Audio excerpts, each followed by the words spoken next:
This is Local Edition. I'm Brad Pomerance in Turlock today at the Carnegie Arts Center. We are in the Central Valley. We are joined by Gary Soiseth. He is the mayor of Turlock, where we are today, as I mentioned. And I want to speak with you, sir, about the drought, which has been very dramatic up and down the state. As you know, the State Water Board recently issued their guidelines for how much water each jurisdiction needs to conserve. Anywhere from 8% conservation to 36% restriction.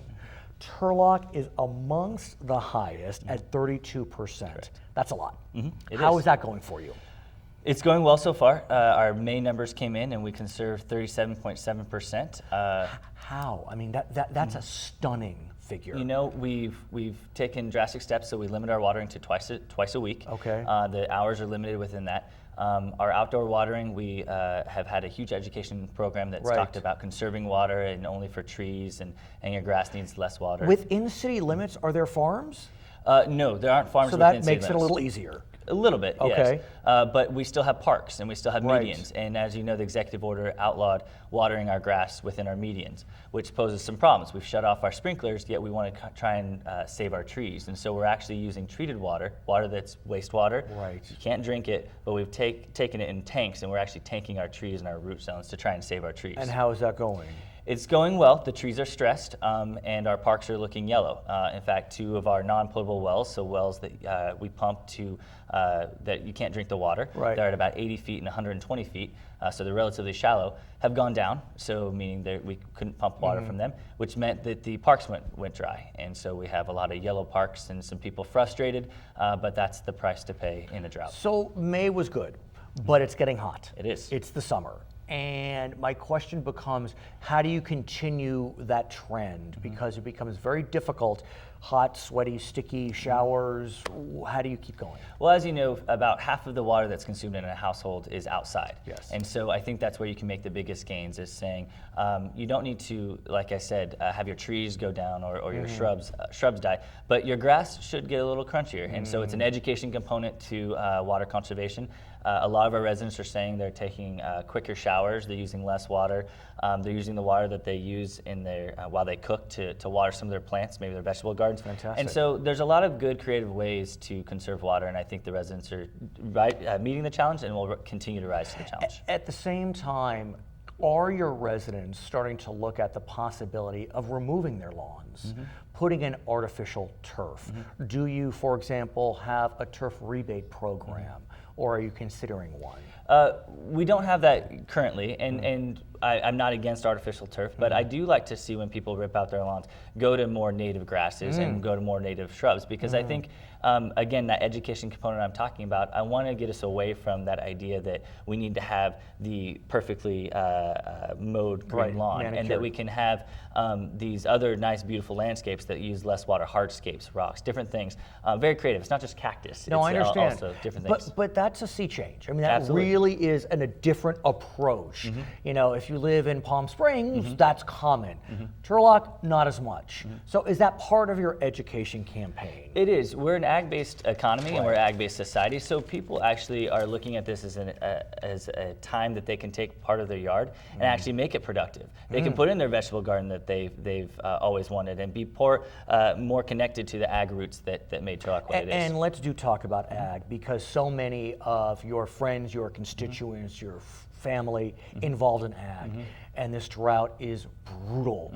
How are you all doing? Well, personally, my family is doing fine. We're part of the Turlock Irrigation District, part of our farms, and then we have one small one in Belika, which is in Merced County. Right. But you know, we look at the subbasin and we're worried about where it's going. At the same time, I think that farmers have been good stewards of the water so far. I think that our city, we've done as much as we can to make sure we're good stewards of our water. If you notice, as you drive around, our parks are not flat. They're in big retention basins. A lot of people don't understand what that is, but in reality, it's for all of our stormwater, that when we capture it, not only gets the water off the streets and into the storm basins, but we allow it to seep into the aquifer and recharge the subbasin. And let's talk about aquifers, groundwater, subbasin, because surface rights are being restricted because there isn't as much storage as there used to be. I know that ground wells are being dug deeper. How is that working here in Turlock? So like I said, a few of our wells have gone down, and when I say go down, not only just dry, but some of them we've had to take offline because the arsenic and nitrate levels get too concentrated because there's less water, so it signals that standard that we need to shut them down. So what we're trying to do is diversify our water resources. A race to the bottom is not a sustainable approach to water reliability. We need to work and diversify our water resources for our city, which is why we are working with the Turlock Irrigation District on a surface water deals to use for drinking water. But do you have a groundwater management plan? As you know, the state is requiring it now, although it's a couple decades away until they start enforcing it. But were you an adjudicated basin before, and you don't need to get a plan in place, or do you need to get a plan in place? We're working with our irrigation partners and all those that rely on the sub-basin to make sure that we manage it in the proper way.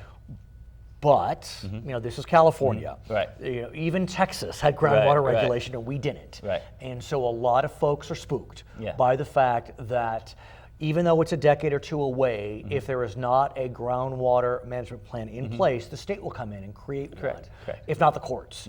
And so where is Turlock now? Yeah. Is there one in place, or you're starting to think about So it? what we're doing is actually, and that's, you hit on a good point, is we want to try and avoid the state coming in to manage our groundwater, which is why we're not just continuing to pump water for water. So that's why we are bringing elements to work with our players that have senior water rights. So you would talk to Turlock Irrigation District Board Director.